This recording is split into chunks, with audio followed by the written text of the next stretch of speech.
Nós celebramos hoje a solenidade, a festa da Natividade de São João Batista.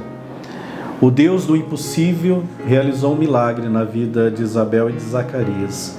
E esse menino prometido, ele nasce e ele faz a diferença, ele vem com uma missão.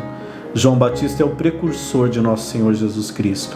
Que nós também possamos acreditar no Deus do impossível, diante das promessas que o Senhor faz para nós, através das nossas orações, através da sua própria palavra. E peçamos, meus irmãos e minhas irmãs, que nos assista sempre, em todo momento, a Santíssima Virgem Maria, aquela que estava do lado de Isabel, servindo Isabel, enquanto esse menino vinha ao mundo.